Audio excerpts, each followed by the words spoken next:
Well, it's Fridays. Normally, Fridays are the day just before the weekend. Now, normally, I don't do any type of reviews that are a priority. In the past, it used to be, of course, AEW Rampage, but that is completely over. But what I did not know, as you know, normally on Thursdays, we review Ring of Honor. Apparently, Ring of Honor put out a special episode. And these were matches, of course, throughout their entire residency at the 2300 arena. So we got plenty of matches. There's, of course, a Proving Ground match featuring the ROH World Title. Bandito will be facing against Lee Johnson, and plenty other matches as well. And I believe we have two matches involving Pure Wrestling rules in the women's division. As you know, this is going to be much of a preview for the tournament to crown the first ever ROH Women's Pure Wrestling Champion. So we'll see how that rolls.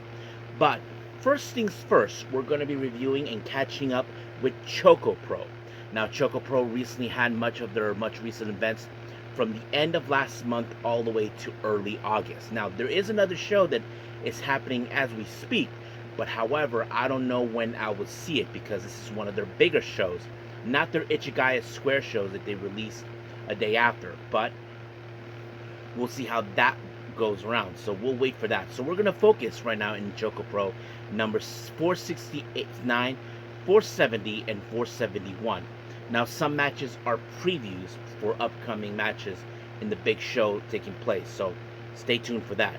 And then, of course, as always, we'll cap up our episode, as usual, with some news updates to give you guys updates on what's been happening in the world of wrestling, such as what events the promotions are throwing out, who's booked, what matches are set, including developments that are happening in the world of wrestling as we speak.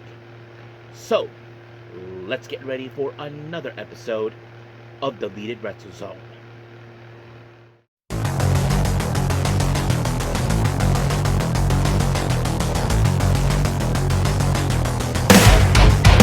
Are you ready? Get up, get up! Get up, get up! Get up, get up! Get up, get up! Get up, get up! Get up, get up! Hey everyone, welcome to Deleted Wrestle Zone, all things that is pro wrestling with AEW, NXT, New Japan Pro Wrestling, TNA, the National Wrestling Alliance, various promotions, wrestlers, matches, and championships. I am your host, J-Rod here. So, if you are new to the channel, welcome. This is a channel we do a lot of pro wrestling reviews from various promotions, not only here in the United States, but also in Japan, Mexico, Canada, Europe, the UK. Anywhere in the world pro wrestling is not as big, but it continues to grow. We also, of course, do discussion videos, talk about various topics such as the wrestlers themselves, the promotions, factions, storylines, whatever we want to talk about.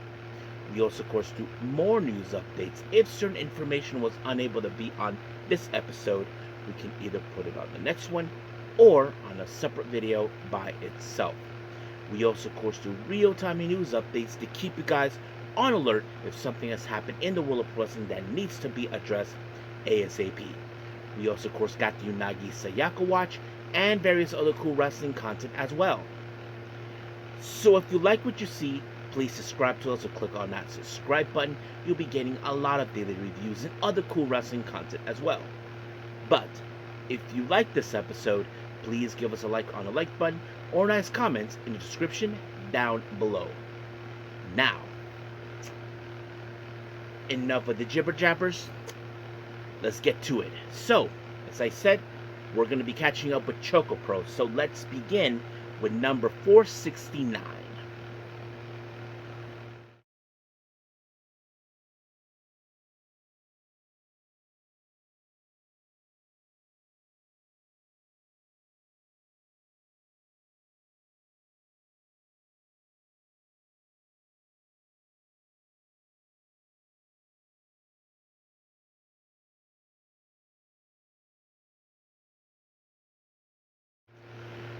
Okay, so ChocoPro number 469. This took place on the 27th of August at Ichigaya Square. So basically, this is in the chocolate mat, in case anybody asks.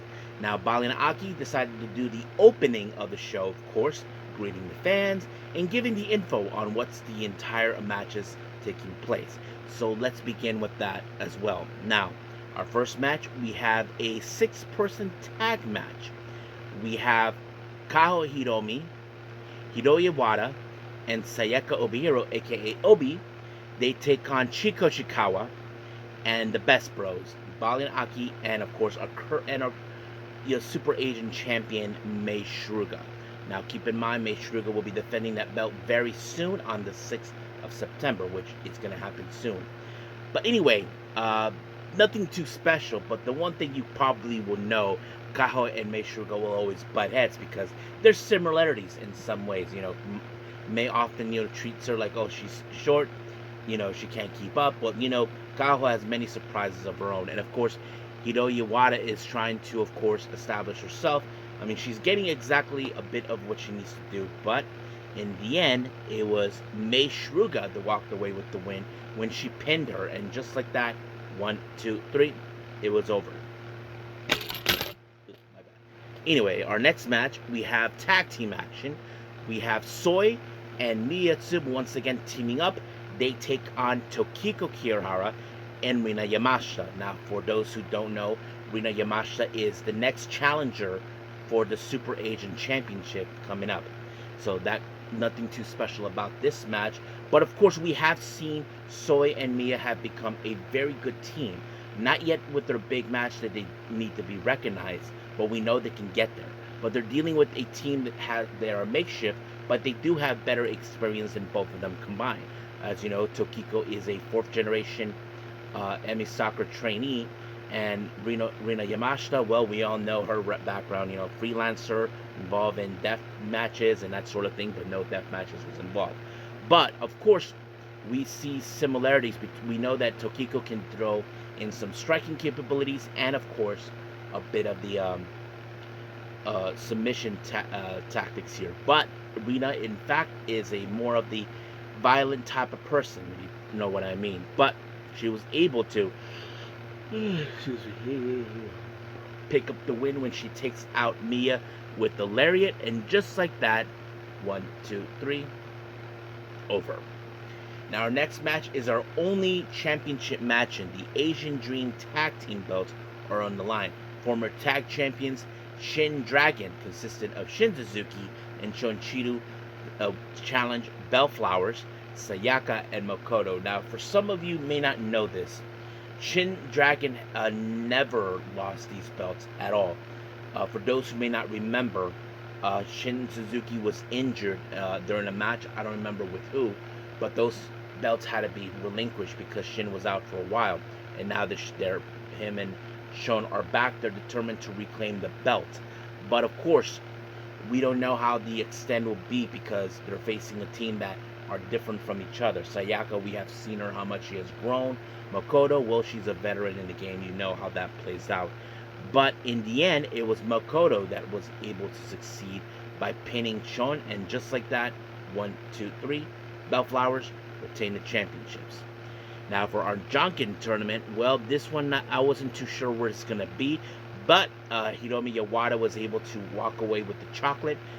May not have won her match, but she won the Jonkin tournament. As for the runner-up, well, it was Shin Suzuki. Well, tough love there. I'm sure he would have loved to give that chocolate to his daughter once again. But that's things how it is. So I think we're done with number 469. So let's move on to the next ChocoPro show to review, and that is number 470.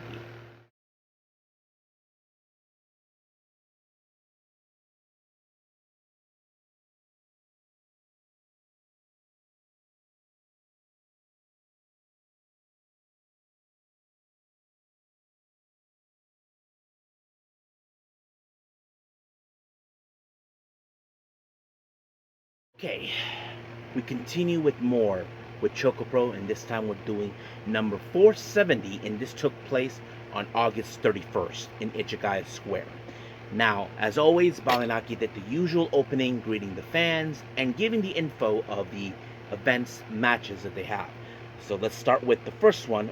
Our first one is a singles match, we have Kaho Hiromi taking on Hiroyi Yawada. Now, what's interesting about this match, well, I don't know exactly what to call it, but it seems that the fan base were behind Kaho for some odd reasons. Maybe because she's the lovable, cute little girl that, people can get behind of. And of course, many people are anticipating when she'll have her first win, which of course is something we're looking forward to it. Now, this is nothing compared like what we saw with Waka Tsukiyama back almost 2 years ago. But we all want to love to see her get her first big win. But unfortunately, that wasn't the case because it was Hiromi that picked up the win by pinfall, and just like that, 1, 2, 3, Hiromi picked up the win.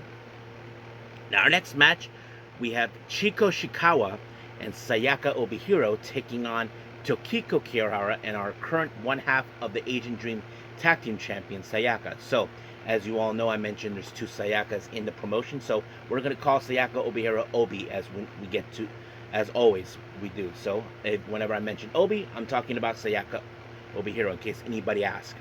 Now, of course, it's interesting because we know that Chi and Obi were former tag champions, so is Tokiko, but some of you may question if they do pin Sayaka, would that be the possibility they could get another shot of the Asian Dream Tag Team belts? Well, of course, I mean, it's no secret that's something I'm sure many people will love to do. But of course, Sayaka has gained a bit more experience as always. I mean, we've seen her, how much she's evolved, participating in many events and all that. But in the end, of course, it was Obi that was able to pick up the win when she applied her usual Obi magic. And just like that, 1, 2, 3, she picked up the win. Our next match, we have a bit of a preview that will happen later on. Miya Yatsuba teams up with Rina Yamashita, and they take on the Best Bros, Balinaki and Mei Suruga, who is the Super Asia champion. Now, of course, Rina Yamashita is the #1 contender for the upcoming big event that we'll be reviewing later on at some point in the not too distant future. But of course, you probably ask yourselves who's going to walk away with the win. Now, we know that Miya Yatsuba does not have the necessary experience. We know she can pick up wins, but in the extent, we know that in some capacity, if you look at the Best Bros, they are a well-cohesion team that could know exactly what to do with each other. And when it comes to Rina Yamashita and Miya Yatsuba, they're a makeshift team. Now, they have teamed up before, but not like the way the Best Bros are all the time. But in the end, it was the Dolphin Press onto Miya, pinned by Balinaki, and just like that, 1, 2, 3, it was over. Now, our Jonkin tournament, we have the person who won was Hiroyi Yawada, even though she's 2 for 2, of course, winning her match and of course winning the chocolate. But the runner-up is none other than Mei Suruga. But however, a very special occasion happened during the post-show. Many of you may not know this. Kaho Hiromi debuted on August 31st, 2024. So, of course, we get to celebrate her first year anniversary, and they brought out they sing the happy birthday, and that's how they do it down there in Japan. And of course, they gave her a piece of cake, which is really cool to have. Of course, that's how in the Japanese culture and wrestling they celebrate their anniversary. But it's great to see that. So hopefully, like I said, one day we will see Kao get her first big match. But we just have to wait until that time happens. But for right now, we are done with 470 by ChocoPro. So let's move on to the last one by ChocoPro, 471.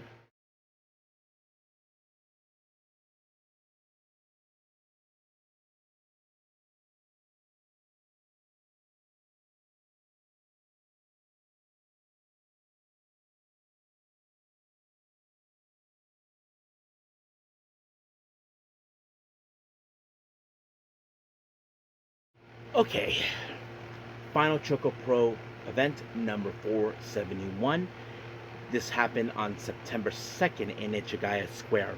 Now, opening the show, we have the general manager, Ai Kizuki, as always. Well, she has done this a few times, so she decided to give the greetings and lowdown, and of course, giving more information about the entire event. So it's going to be fun. What's interesting for us, I think, for many of you, some of you may know Charlie Evans, and I think is her boyfriend, Everett Connors. Connor who are actually participating in this show, which is cool. So let's get started with that. Now, our first match, we have a 6-person tag match. We have Hiroyi Yawada, um, Shota Kawakami, and Munetatsu Nakamura. They take on Sayaka Obihiro, Chiko Shikawa, and Balian Aki. So nothing too special about this whatsoever. But of course, we know that, Chi, Obi, and Balian, they do have some good teaming together, despite that they're not in their usual ways as teaming, as we know it. But of course, it was going to be Obi picking up the win when she applied her Obi magic onto Hiroyi, and just like that, 1, 2, 3, it was over. Now, our next match, we have Everett Connor taking on Chonshiru. Many of you may remember Everett Connor. He was that one dude you may have seen in GCW years ago. And of course, he had to move to Australia to be with his girlfriend, Charlie Evans, who is in the main event of this particular event. This is his first time doing it. I don't know exactly how he was going to do it, because for those who never who've seen ChocoPro, they probably think, man, there's no ring, but there's a mat. But they should understand this is a unique way how to connect in the wrestling world in their own way. And it's really fun to enjoy, of course. But, of course, he has to face against Chonshiru, who has more experience being in this type of environment. And I think that's the one thing we need to recognize, because some wrestlers may not be familiarized being in an environment like Ichigaya Square, because there's no ring, it's just a mat. But it's a unique way to, interact with fans and interact with everybody else in it. And that's a pretty cool thing to watch. But unfortunately, Everett didn't come out on top. It was, in fact, Shone who walked away with the win by using a move that Shin Suzuki has often applied, and that worked in his favor. Just like that, 1, 2, 3, it was done. Now, our main event, we have Rina Yamashita and Charlie Evans. They take on Soy and Mei Shruga. Now, remember, folks, this is a preview for a preliminary match for the upcoming Super Agent Championship. Mei will be defending her belt against Rina, and this is one of those matches where we're almost there to the timing of the match that will take place. And of course, you would ask, okay, maybe Mei Shruga will walk away with the win. But the one thing there's a factor is Soy, on the other hand, is the least experienced person out of everyone in the ring. That includes, of course, Yamashita, Evans, and Shruga. And of course, that's one of the things we have to look into. And of course, it was Charlie Evans who picked up the win by pinning Soy, and just like that, 1, 2, 3, it was over. Now, for our Junkin tournament, I was a bit of surprised that it's his first time actually winning the Junkin tournament. And you probably want to know who that person was. Well, it's Everett Connor. He actually won the chocolate in the Junkin tournament. And I have to say, I'm sure he probably will love to come back. I mean, who wouldn't? I mean, we've seen wrestlers who love to be at the Ichigaya Square. And I think many people I would like to see Dan the Dad also be there again, because it's a lot of fun. So that's pretty much what happened for this one. But we'll see how things will take place. But so right now, we're done with ChocoPro. Let's move on to, of course, our last and final review, Ring of Honor special episode.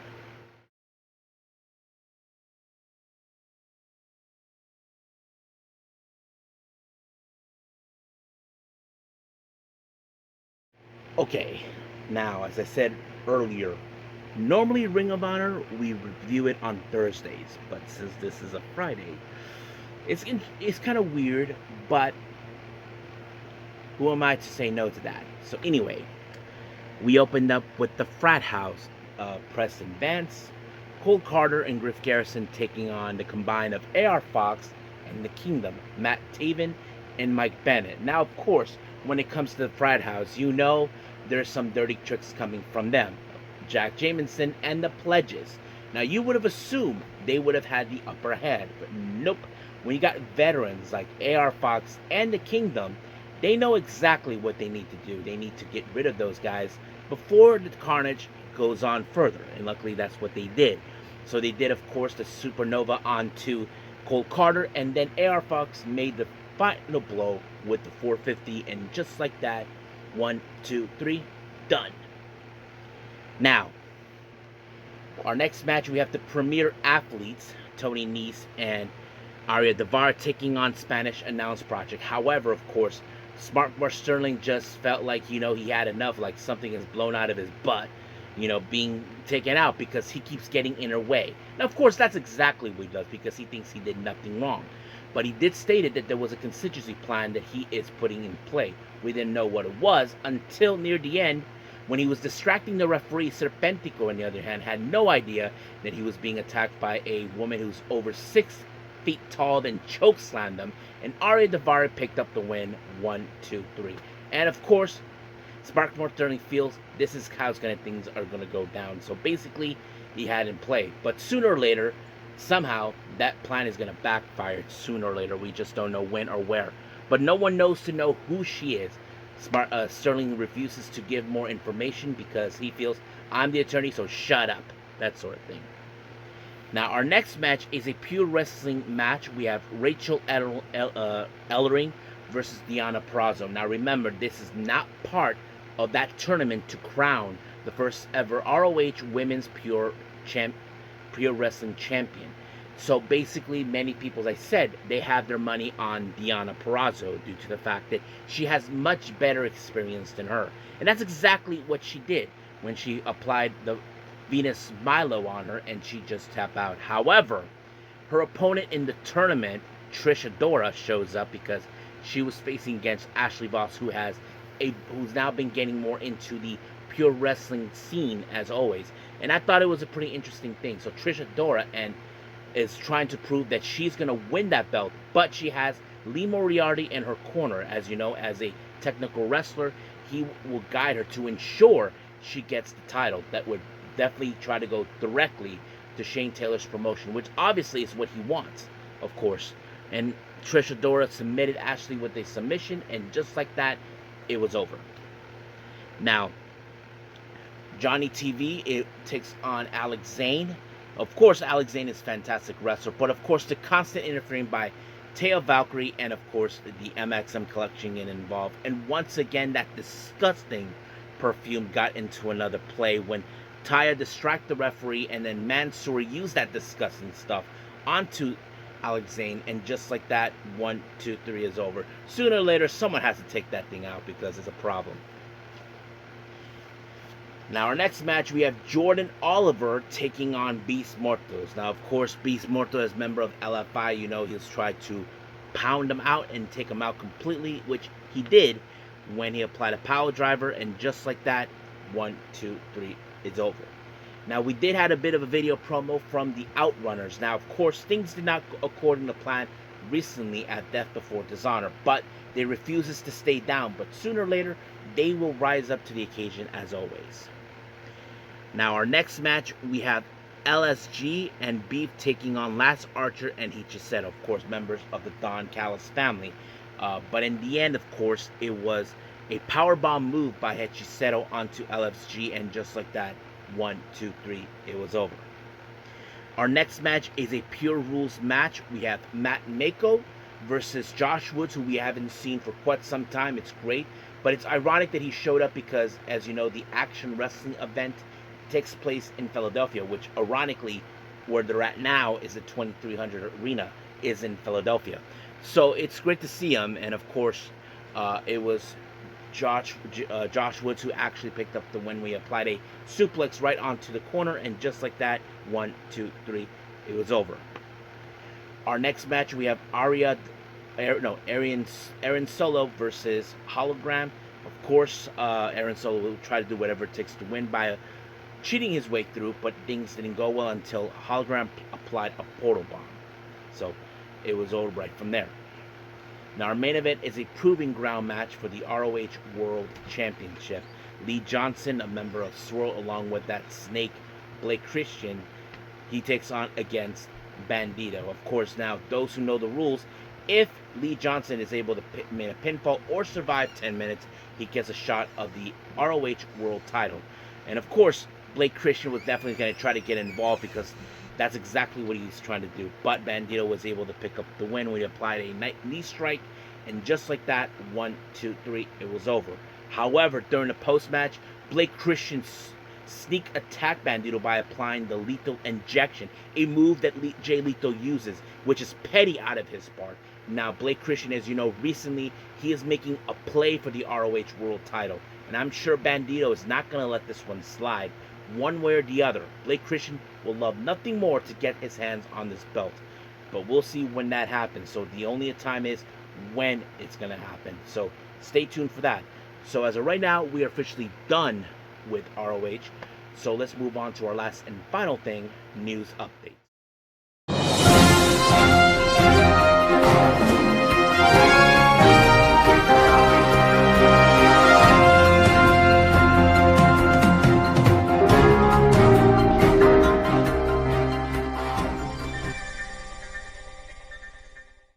Okay, so welcome to our news updates.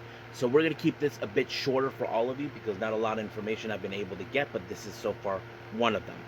Now, as you probably know, GCW will be of course, at Phoenix on the 19th of September for Keep in Touch. Now, the GCW World Title will be defended. Effie will defend his belt against Jack Cartwheel. Now, for those who know, I did mention names who will be participating in the all-women's promotion in the UK, Pro Wrestling EVE, for the Elite Encounter on the 7th of November. Willow Nightingale will be participating. Well, it was already announced that she'll be facing against Lucy Sky, so that's pretty much it. Now, for our developments, many of you saw what happened on SmackDown with the return of AJ Lee, which is very awesome to hear from her. But of course, if you guys saw what happened, Roxanne Perez posted this on her X account saying, "Mommy's home." Many of you may know that Roxanne Perez is in fact a AJ Lee fan. So story-wise, we could see Roxanne Perez take on AJ Lee. And she mentioned on an interview that she said if she does have that match, this would be her retirement match. I mean, I don't know if it's for real. I mean, she's still young, not going to lie about that. But we'll see how that will goes. Now, more information has been coming about with Arez, now known as El Clone, by World Wrestling Observer about, of course, the whole thing with him going to AEW. So this is what Dave Meltzer had to put out. Let me pull that up. This is what, of course, he said. What's been caused is to pull the bigger was WWE contract. Arez wanted to come back to AAA. He let AEW know about the offer, and they didn't bring him in soon. He would sign with WWE. So AEW did make an offer that was better than WWE offer. He signed. So basically, it seems that he was planning to go to AAA, but he was telling AEW, make me a better offer or something, and that's exactly what happened. Now, it's still unclear what the better offer was, and I'm sure this is going to be one of those blows that is going to butthurt Triple H so much. Probably he wanted Arez to be part of it. Now, keep in mind, Arez was not a full-time member of AAA. He was a freelancer. So basically, he was going to various promotions. So that would be interesting. But we'll see how things will go from there. But as of right now, we're officially done with everything. Let's call it a day. Well, I hope everybody enjoys this episode. Coming up, as you know, we have AEW Collision. A lot of things is going to take place. Now, I'm not sure if I'll be able to watch it or no. I'm not talking about AEW Collision. The latest Stardom show, the World of Stardom or something like that. I'm not sure. Something about that, yeah. But this one features, of course, the IWGP Women's Championship, the white belt, and, of course, the red belt, all on the line. So, hopefully I get the chance to see it and review for all of you. But we'll see how things will go from there. But as of right now, I will say this, that I will see you guys in the next DWZ time, same DWZ channel. I must bid all of you adieu. So, goodbye, and have a nice day. Bang!